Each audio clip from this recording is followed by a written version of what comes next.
So 2024 has been one of the most innovative and interesting years in recent memory, especially in the music scene.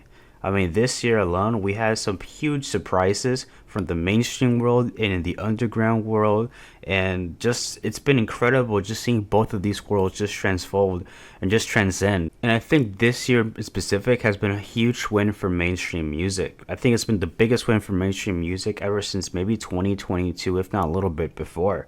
I mean, we have notable releases from Charli XCX, Kendrick Lamar, Future, Metro Boomin. The list goes on and on and on and on. You can definitely tell it meant that a lot of artists kind of came together and they just wanted to create long-lasting and entertaining records for people to listen to. So yeah, in this video, I'll be going over the best and notable records of 2024. There's a lot of records. I kind of narrowed it down to 40 albums, like I said in the previous honorable mentions video, which if you haven't checked out, please go ahead and check out right now, in which I just, go over records that didn't make it in the list, but are still worth listening to. But yeah, I narrowed it down to 40 records for this list. And starting off, we have Youth Heritage by 87 Dance. This album is super underrated. I don't think anybody's been mentioning 87 Dance. I remember hearing about them from a random TikTok of this guy who was kind of sharing some underground pics, especially in the Korean scene, and I'm so glad he put me onto this because he put me on How Can I Forget You Girl years ago, and that song is an amazing song, one of my personal favorite songs of the decade, and I just been stuck with the band, listening to their material, and listening to this new album, Youth Heritage, really blew my mind. The collaborative spirits that they have as a group and the way that they can just simultaneously understand what they want to go with song by song by song, and combining these very just nice and chill elements while introducing some rock and indie alternative fusions. It really surprises me just how well everything mixes together. Next up, I have All Born Screaming by St. Vincent. I remember listening to St. Vincent when Daddy's Home came out. It was a very vintage, old school, sort of 80s, 70s prog rock type of record, which I'm a bit 50-50 on. It's not a bad album by any means. It's a pretty cool record. It's just that it didn't stick with me as I'm trying to get. But with All Born Screaming, I feel that this thing has gotten much more replayability in comparison to that record, and it feels much more, I guess, personal, and feels a bit much more liberating to hear from St. Vincent. I do have to say that conceptually speaking, this record may not be the clearest with what it's delivering, but sonically speaking, performance-wise, it is one of the most performative records of the year, and it is something you should listen to, especially for those who love the indie rock scene. Next on our list, I have Romance by Fontaines DC. This record has been getting a lot of mainstream attention, and I think Fontaines even got their first Grammy nomination for the 2025 Grammys. And honestly, huge dub from them because this record is just really good and really intoxicating to listen to. There's a lot of songs in here with the songwriting really shines in terms of a chorus segment. There's a lot of catchy choruses and hooks throughout this record, and I think the production for the most part feels very magical and feels very this mysterious around it. Next on our list, I have Desire Want to Turn Into You Ever Asking Edition by Caroline Polachek. I think this edition really excels on just kind of showing Polachek stripping away from a more pop-centric identity and just kind of doing whatever the hell she wants on this edition.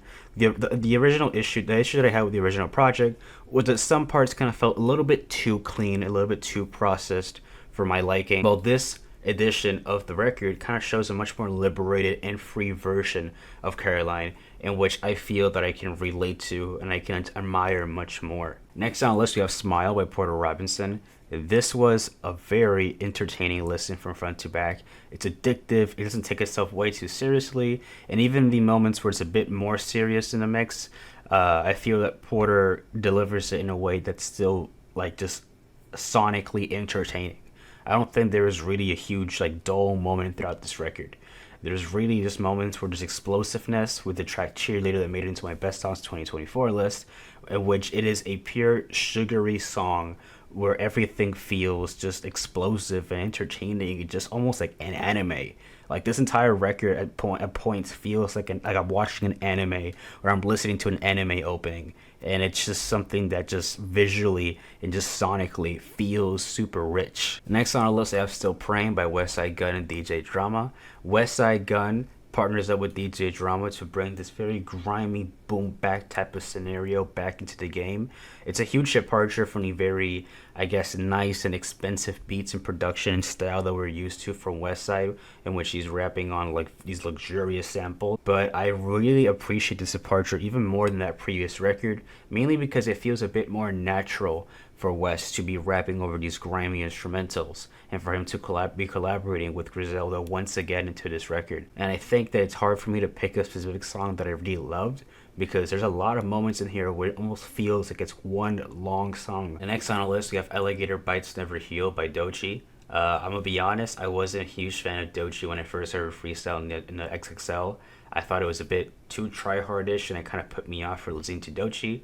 But now that she dropped her project, I just wanted to tune in because I heard a lot of people were saying a lot of good stuff, and I was like, you know what, why not? And I was very surprised.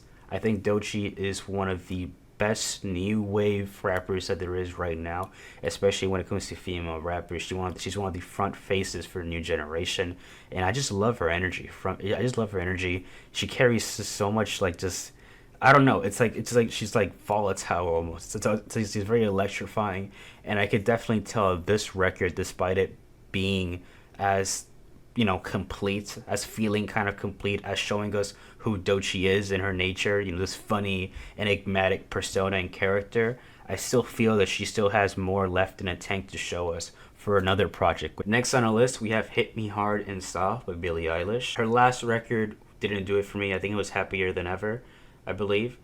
That record, I don't know, kind of felt to be a bit of a slow burner. I really appreciated what she was trying to do with the rock influences, but I feel that it kind of like just was a slow burner. It just didn't progress naturally, or it didn't have a good progression in general. But with this album, she kind of comes back to her more reserved self, her a bit more introverted self, and I really think this is really good. It has a lot of moments where it feels gorgeous and it feels just nice to listen to. "Birds of a Feather" being the mega hit that it is. I love how aquatic it feels. It feels very nice. It feels very like chill and low key, and it feels something that's very natural. It doesn't feel like forced or a processed song where it's like it's forcing itself to become a vibe. You know, if anything, it is a vibe within itself. It's something that just happens naturally throughout the song. It's a chill vibe that just kind of happens due to how, I guess, controlled and reserved Billie Eilish is on the track. Next on our list, I have "Submarine" by the Marias. "Submarine" is such a nice listen. It's really that one album that you listen to whenever you just want to chill on the beach, or just want to like just do things. You just want to have this very like nice music playing in the background. I'm not saying it's like wallpaper music. That's like the last thing I'm saying. It's just like an album where it's like you can just feel the scenery. You can just feel the lyrics. You can feel the sound. It's very ocean-like. It's very aquatic, much like the previous record that I mentioned from Billie Eilish.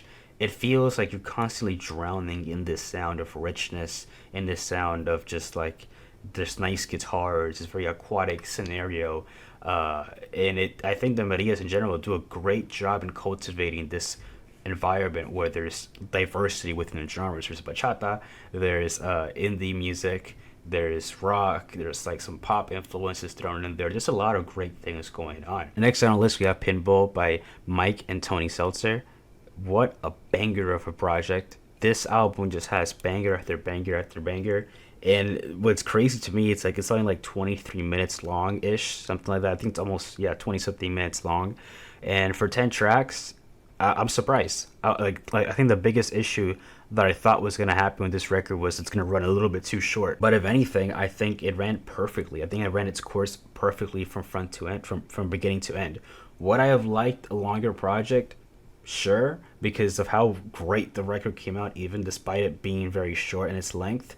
But man, just banger after banger after banger. A lot of a lot of trap songs in here. I can definitely just tell that Mike was so comfortable even kind of taking a departure from his usual more sample boom bap type of sound that he usually goes for, and he really could rap his ass off over these trap instrumentals. Next on our list, I have Por Cesarea by Dijam.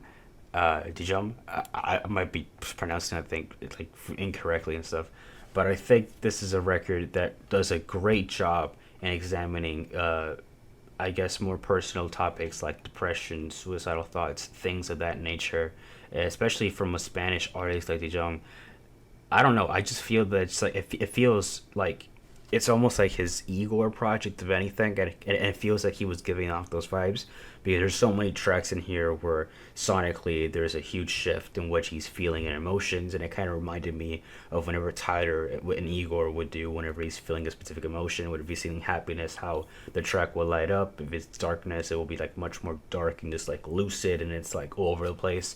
This is the exact same thing that happens to this record, and I feel that it's kind of a great, just like feeling in general. You can tell that he wanted to like portray his emotions in the most accurate way possible, and to be honest, he really did it with this record. It's chaotic, it can be funny at times with the absurd bars that he lays out, and I think it can be very beautiful in the way that it pans out instrumentally and just lyrically speaking. Next on the list, I have Shadowbox by Mavi. This is a very weird and intoxicating listen. I'm not like personally that deep into Mavi's discography, but from what I've heard, he's really been one of the more interesting voices in the underground rap scene next to Mike or Redville. But wow, this record was generally something. It's a great jazz rap record where there is at moments where there are like some songs where it's like very like just trippy, and it's like am I still listening to jazz rap or is this some other like echelon of just jazz rap?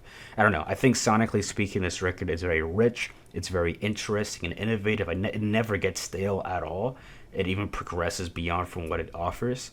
And I think that Mavi's, I guess, depiction of depression and I guess this kind of like journey of self-help and just trying to get your head straight and trying to like just, keep an open path and escape this narrow path that he has in his life in general. I think it's a very just honest take on how hard it is to battle certain situations. Next on the list, I have Penalty of Leadership by Boldy James, Nicholas Craven. I did enjoy their last record, which I think came out back in 2022. It kind of felt like this very like winterish vibe, which I thought was very cool. But I think this record is even an improvement from that, if anything. I think it's mainly because it's not like, it doesn't feel like it's chained to a season, because I believe the last record was much more of a Christmas special almost, if anything. But this record is like boom bap. It's like boom bap, old school like boom bap. You can tell Nicholas really wanted Boldy to rap over these instrumentals because he produced the hell out of these beats. They're chopped and organized very nicely. You could feel a lot of the drums. They feel live for the most part, and the sample selection is just like insane. It really is. There's a lot of moments in here where you can feel it's very vivid, to then being into more chill or low-key moments that fit a lot of Boldy's nature. And I think Boldy as a rapper is very talented, and he's been so accustomed to rapping over such, I guess, advanced instrumentals that it's almost like a second nature to him to rap over beats like these. And next on our list, I have Lives Outgrown by Beth Gibbons. This is one of the harder listens of an album that I had to listen to in recent memory. Of course, Beth is well known for her work with Portishead, and this is, I believe, her first record solo-wise, if I'm not mistaken. And it really packs a punch, emotionally speaking, because there's a lot of moments in here where it feels very like introverted and very like in her shell, if anything. And I think just the production with the nice arrangements, these very eerie strings, an orchestra, the choirs, a bunch of elements that are thrown into the mix where it almost feels like I'm listening to a Bjork record with the amount of elements and details that has sprinkled across the record. It really feels like you're almost like just locked up and shelled up, but you're kind of confronting your emotions. This is like the record, this is the feeling that it gives me, and also that like in the end there kind of is sort of a ray of light. There kind of like is a bit of hope in the end, but it's like it's very narrow, and you kind of have to go through this like tumultuous process to get to it, which is just the vibe that I get for listening to the record. The next record that I have is Sahim by Sa Baby. this is one of the best records that I've listened to in the rage genre. It's really rage. It's almost like rage slash trap genre in a while. I think Sab Baby or Sab Babi, I might be confusing the names. I really don't know. Just has so much charisma and so much flow. And I think as a rapper, he's one of the most entertaining voices in the genre. I think tracks like Viking, it's just super eccentric and just super playful with the within its nature. And I think that Sab Baby, despite being obviously influenced by artists like Future, Young Thug, or Cardi, I feel that he paves his own wave and kind of just finds his own sound in nature. Next on the list, I have Hyperdrama by Justice. Justice once again delivering another banger project. It seems that this record in particular kind of wants to like almost be an indirect sequel to their debut Cross record, since aside of the album cover being almost the same. I think just the vibes in general feels almost the same way. It's dancey, it's electronic. It's really just like you can feel the record just kind of pulsating through its entirety, and you can tell that Justice wants to collaborate with, I guess, younger artists and kind of people and artists like almost like Tame Impala, who of course we've known who Tame Impala is, but I guess more younger voices in the mix as they want to kind of get like almost like a just a second version, almost like a new, cleaner version of what they're usually known for. Next on the list is Conless Well by Maruja. This record is just like the previous record, where it's a short EP, but it's just chaotic jazz punk. And I know a lot of people might be thinking, like, what the hell is jazz punk? I can't really describe it until you listen to this record, because it's just such a like just a unique sound, if anything, such a unique perspective. I know they didn't create jazz punk, but this is probably like a lot of people's first experience when it comes to just a term of jazz punk or hearing it. And I think this record does a great job in encapsulating just this very chaotic sound, because there's so many moments in this record, despite it being like very short and it's technically an EP, where it's like you might be just asking yourself, what the hell am I listening to? But at the same time, you're like, but this sounds incredible, and this sounds like something I've never listened to before. And that was me throughout this entire record, and it was something I just could not let go. Next on the list, I have You Only Die Once by Freddie Gibbs. Freddie Gibbs, man, releasing his other solo record right after Soul Sold Separately, which is his other solo record. I'm still waiting for the collab record with Madlib to kind of end that trilogy, but we don't know what's going to happen with that one. But yeah, in the meantime, we kind of had this solo record, and it is another banger. It really is another banger. And it proves that Freddie could rap over a more safer side in terms of production and still have the flows, the wordplay, everything that makes Freddie Gibbs so damn unique and special. It's like he doesn't lose his abilities despite not releasing yearly. He could release every other 2 years with the same stuff, and he can still come out victorious in the stuff that he's doing. Like it's like it doesn't matter if he's like in a more mundane setting, he will still make it entertaining for the listener, which is something that a lot of rappers struggle to do. Next on our list, we have Scrapyard by Quadeca. Quadeca has been like probably the greatest YouTube turned artist that I've heard in recent memory. Just his willingness to adapt and to just take on just different sounds and styles just shows how much he has left in the tank. I was blown away by his 2022 record. It shows that Quadeca really just can do whatever he wants, and that free and willingness that he has just do whatever he wants and have the confidence to do whatever he wants shows that Quadeca, despite being so young, can do so much at his age. Next on our list is Samurai by Lupe Fiasco. Lupe could be like 80 years old and you could still have the freaking pen of God, because this record is proof of it. This man is, I don't know how old. I'm not saying that when you get older you get worse, but it's more of like, I'm surprised that he still has things to say, because a lot of rappers in his age or in his ballpark kind of run out of things to say and they kind of retire because of that. But if anything, Lupe kind of earns more things to say throughout the years and throughout every new record that he launches. I was very surprised with this record because of how short and concise it was, and it was almost, for the most part, all killer, no filler. Lupe is like in a constant state throughout this record where he's like, he feels like he's like threatened, or he's like trying to like just challenge anybody who stands in his way, almost like a samurai, which I know it isn't explained the name, I know it has a different purpose, but it gives me that feeling that it's like Lupe still feels fearless. He still feels like he's unmatched and he still feels strong, and he's holding it out strong despite the amount of years that he's been in the rap game. Next on our list is Bird's Eye by Ravyn Leane. This record is catchy. It's very sweet as well, since it has the theme of love and relationship and connection and everything. It also touches elements of heartbreak and kind of make back for it. I think for the most part, this record is very nice. It's very nice in the ears. It's nothing too complicated to follow. It's very straightforward with its delivery and approach. And I feel that despite it being, I guess, a bit more quote-unquote bare bones, and just, again, direct and concise with its approach, it offers a lot. It really does offer a lot, and it just shows that as an artist, she can really say a lot despite not showing a lot, I guess, in terms of the sound.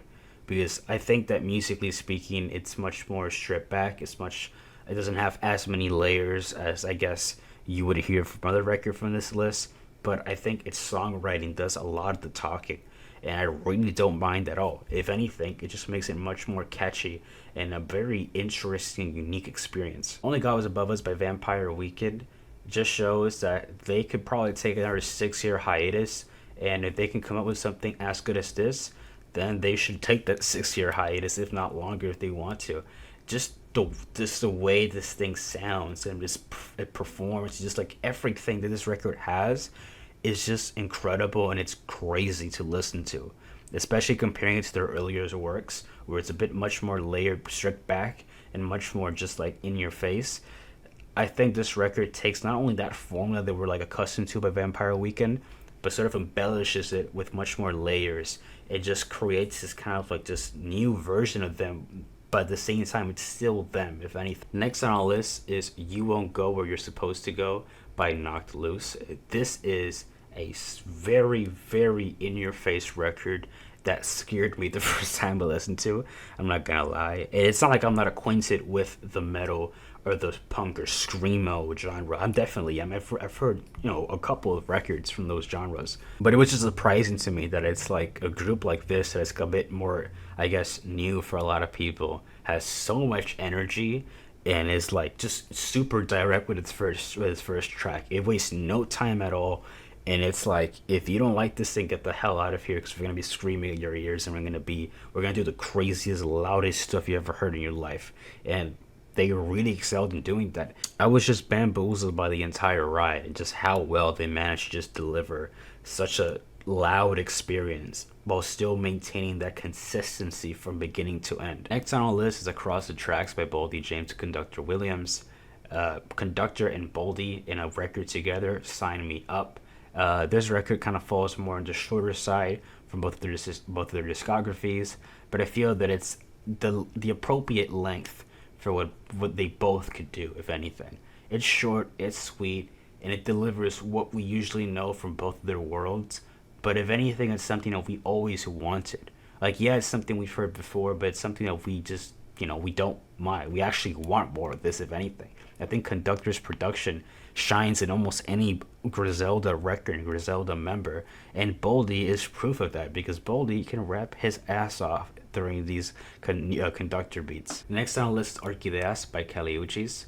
I just love her voice throughout this record. It really shines. I did like Red Moon and Venus, her last record from last year, and I think it was a very nice and chill kind of pop Espanol type / English record that kind of like, I guess, branched both worlds. But in ORQUIDEAS, it seems like she's embodying more for Latina roots, which I think from front to back, this record, well, for the most part, this record is in Spanish. And you could tell her collaborations with Raúl Alejandro, with Karol G, with, it's a lot of artists that are, of the same field and of the same genre. Kind of her, wanting to make this record as, I guess, faithful as possible to the genre and to the people. And as a Latino, I feel just like so, I feel like so happy to hear her expand her taste and kind of be more in tune with her roots. Next on the list, we have 2093 by Yeat. I'm not gonna lie, I'm not the biggest Yeat fan. I wasn't a biggest Yeat fan before listening to this record, but when I listened to this record, I was like, damn, like Yeat grew a lot. Like, it's really incredible because I don't think it's only a producer thing. Whereas yes, the production in this record is amazing. It is like out of this world, alien type of like production that I can't even put into words. But I think he, for the most part, knows how to direct the sound and knows how to properly use it. And you can, I think he's the only one who could rap the best on these in this type of production. He's really found his sound and style in here, and I feel that it's almost like he's an alien kind of navigating through this unknown territory, and we're just like the people who are like watching this story or this like movie unfold. We're kind of just like the spectators, and he's like the one doing all this work, and we're just seeing it through his view, and it's such a crazy and distorted view, and I find it to be so intoxicating, despite its very gigantic length that it has. It's almost like a director's cut of like a Aliens movie, if anything. Next on the list is "Oh My You So Too" by Chief Keef. Chief Keef is one of those rappers that he could age and he'll still have the same amount of charisma, the same amount of talent, the same amount of bars that he did when he first emerged into the rap scene. And this is proof of it. I think this is the strongest record to date. He has everything that makes Chief Keef Chief Keef. Just the funny lyrics, the bars, everything. And I feel that the production for the most part is very refined, but at the same time kind of like staying true to the Chicago drill slash trap scene that he first emerged from. I also think the guest features in this record are just incredible. Ranging from Sexy Red to Sierra Whack. Like these are just like huge voices like thrown in here into the mix, and they're very performative for the most part. And they also just collaborate and mix well with how performative and just how like unserious Chief Keef can be for the most part. While also like Chief Keef shining in his own record. Next on the list is "We Don't Trust You" by Future Metro Boomin. This record was probably the best collab record for trap that I've heard in a long time. Front to back, there are banger after banger after banger after banger. Even the songs that don't have so like a lot of like features credited on it, it's still a banger. I mean, even like those songs are just like okay or fine, they're still bangers to me. Like it generally offers so much of what makes Future shine, and I think that Future needed that extra push from Metro to really go that extra level to kind of bring us back to those nostalgic DS2 days or Monster days that really made Future shine as an artist. And I think that despite having big names like Kendrick Lamar, Playboi Carti, and Travis Scott attached to this project, Future still manages to even shine over that and even still put on his own show without most of the time feeling that he's going to be like outranked by somebody. Next on the list is "Love the Ominous World" by Blue and Exile. This is a nice love letter to the California West Coast, hip hop scene. I know that Blue has sort of like shouted out California, LA, where he's from, but this record in general feels like a whole tribute record, as there's a lot of references to LA, where he's from, crazy stories that have unfolded from being from LA, kind of signing to Suge Knight and stuff, as he tells some of those funny stories, and just the personal experiences that he's had living in LA, and the culture, the community, everything that he's fostered from living there. It feels, again, like just a whole tribute to that. And I think Exile helps Blue paint this picture with this very nice, jazzy, old school, throwback, boom bap style and wave that I just can't help but admire every time when they collaborate. My next pick is GNX by Kendrick Lamar.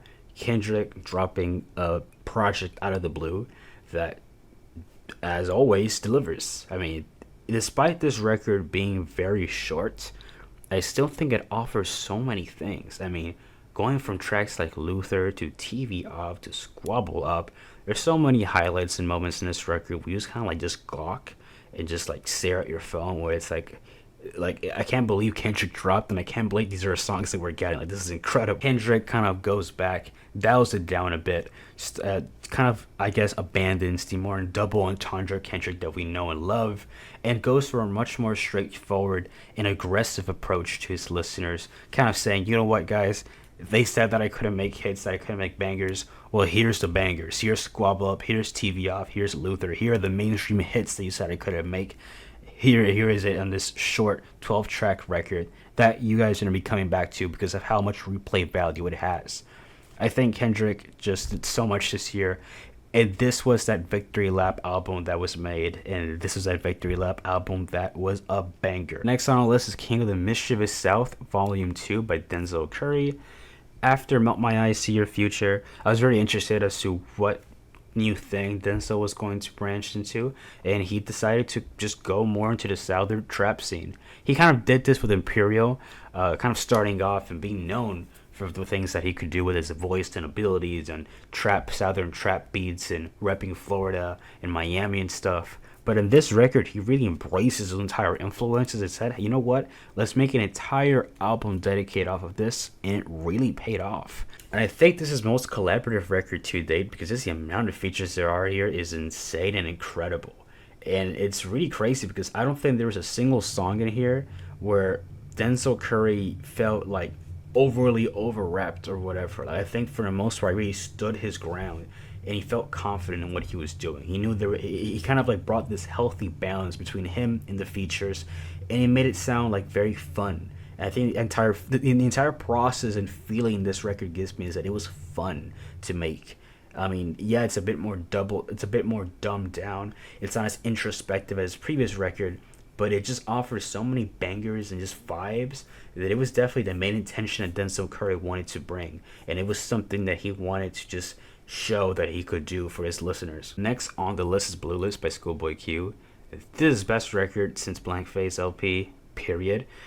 Just the amount of quality and textures thrown into this record is insane. You could tell that he really sat down with this and revised every single track and every single minute of the track to make sure that everything made sense, narratively and structurally speaking. Because there are layers on top of layers on top of layers, and even the songs that I don't really find that interesting. But even for the most part, this entire record is interesting, FYI. But yeah, it's explosive. It's very just creative in its nature, and it's just ScHoolboy Q. It's just like his way of just producing and putting things together, and his rapping, his performance, what he's saying on the songs, whether it's serious or not. It's just something that's going to just grab you and just keep you hooked from beginning to end. Next on our list is Wailad by NxWorries.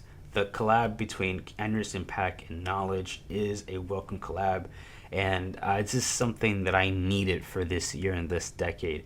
I loved Yes Lord when I first heard it, and them returning for this record is just a collab and a blessing in disguise. I freaking love this record from beginning to end. I know I said from beginning to end a lot of times, but whatever.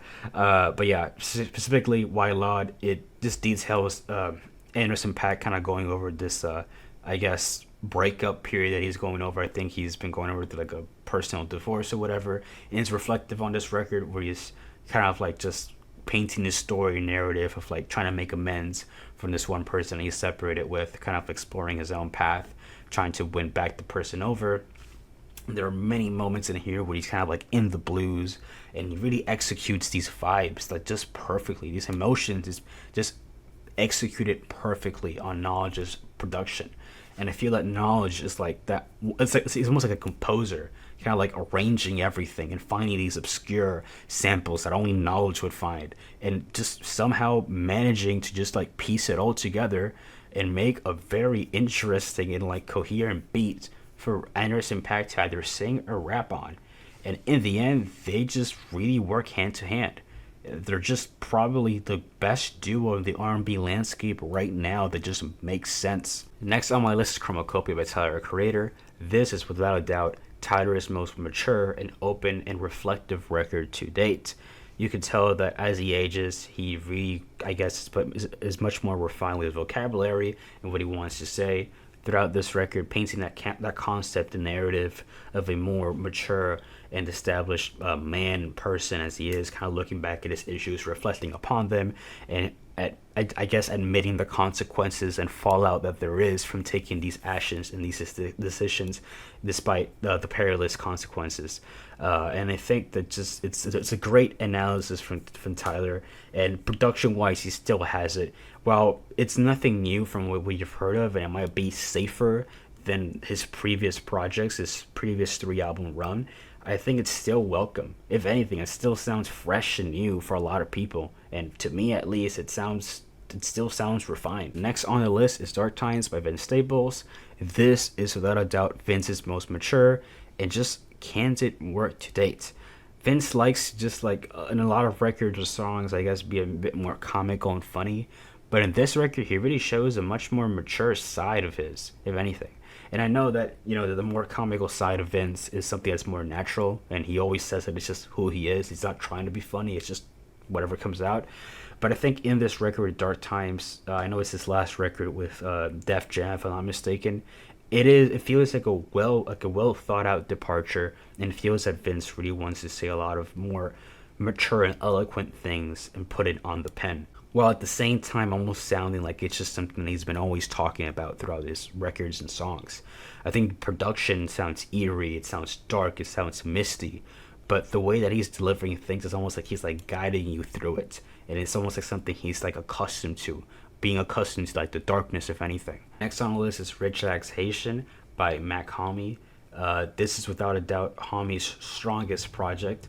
I know that there's like a lot of people saying, well, it could be this and it could be that and it could be this, but I think this record is strong. Is his strongest project because it embodies everything as to what makes Mac such an interesting rapper. It's such an interesting artist as well. There's so many tracks in here where he dives more into politics, social issues, social political issues, climate, everything that's going on, and I feel that he tackles these issues with a lot of maturity and sincerity, without just feeling like he's just mentioning it just to mention it. He's really mentioning it and going deep into it and why these problems are problems and stuff, while also just showing us that he could make an album like this whenever he wants to, or even go the extra mile and make something even more creative than this, which I personally think he still can do. The next record that I have on the list is a new sound by Geordie Greep. After the sort of hiatus that Black Midi apparently has, Geordie decided to release his first solo record, the new sound, and this feels like a new sound for him.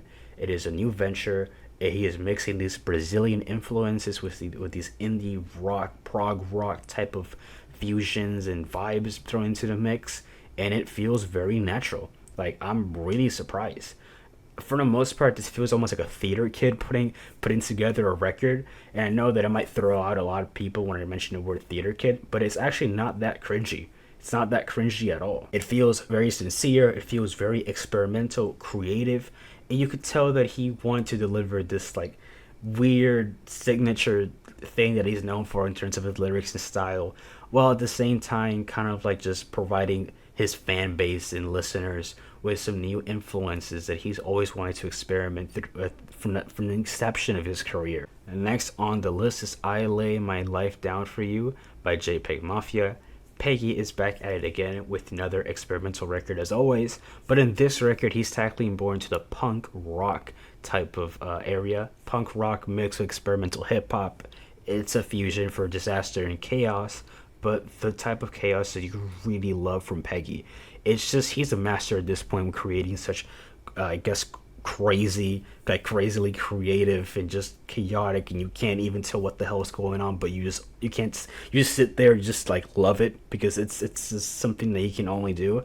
He's just a master of this thing. He knows how to put everything together, and he understands himself better than nobody else does, and his record is proof of it. I mean, this man has been 3 records in a row delivering some masterfully created stuff, and I can see him even expanding beyond this album, which is something that is insane to even think about. The next record that I have is Imaginal Disc by Magdalena. This record teleports you into a whole magical realm of possibilities in terms of the pop genre, and it is insane, borderline insanity with its production. These synthesizers creeping into the mix, kind of painting this portrait of just like an other dimension, other world. The very nice and just like atmospheric and reverby vocals from the lead singer. Everything just, I guess, it's forged together very nicely, and it's very calculated. And there's a lot of moments throughout this record where everything just feels like it's glittery and shining, like it's a whole like utopia that's being built, despite these at times harsh and unexpected like transitions and noises thrown into the mix where it feels experimental almost, while at the same time painting this once again like utopia or like grandiose like just image, a figure of God that you're like looking at. I don't know, like it's a record that it's really hard to describe when you're putting into the words, but when you listen to it for yourself, you feel like you're just ascending into heaven itself. It's something that is out of this world, and it is one of the most creative records, not only in the pop landscape, but I think of all time that I've listened to. And for my album of the year, my number one pick, I really have to go with BRAT by Charli XCX. This was a record that not only defined the music genre, but really defined the entire year, if anything. It defined an entire summer for the heck of it, and it was a record that was everywhere. Not only in the mainstream and the underground, it exploded everything in popularity, and it was something I don't think Charli herself could even calculate. I mean, even this record getting a whole remix version with notable features from Billie Eilish and other well-known musicians, like, it's something that just expanded beyond. And but I'm specifically choosing the original version. I think the original version is just an amazing roller coaster from beginning to end, and I think it is without a doubt Charli's strongest and most coherent project to date. And I think it was something very hard to top because she really does have some banger projects in her discography.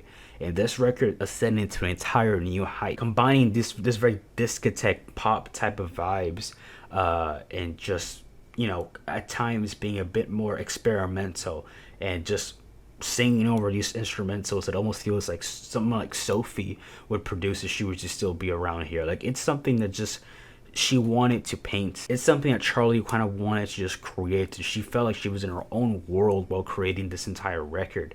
And this being the follow-up to her previous record is a huge 180 in terms of style and sound and aesthetics as well. Because aesthetically speaking, this record is, again, on its own in its other realm. Club classics, 360, 365. So many of these songs have layers upon layers upon layers. Even a track like "Sympathy Is a Knife," where it's like Charli is like ascending in the mix, like vocally and performally speaking, and is like has these effects applied in her voice, and the entire beat feels like it's like on this other level, in this other like just world. It's I don't know. It's, again, very hard to put into words, and I feel that it really has this nice, I guess, balance between just the mainstream pop and I guess this whole other sound creatively and narratively that Charli spawned with BRAT. It's a whole revolution. It's a whole like just ideology of hers, and I think it's a whole like just like Renaissance era that Charli has cultivated within herself, artistically speaking. So yeah, those are my favorite albums of the year. What did you guys think? Did you guys love these albums? Did you guys hate these albums? Let me know what your favorite albums are in the comment down below. Would love to see your personal list. If you guys enjoyed this video, leave a like down below. Subscribe to the notification bell on so you miss an upload from me. And yeah, peace out everybody, and listen to these records.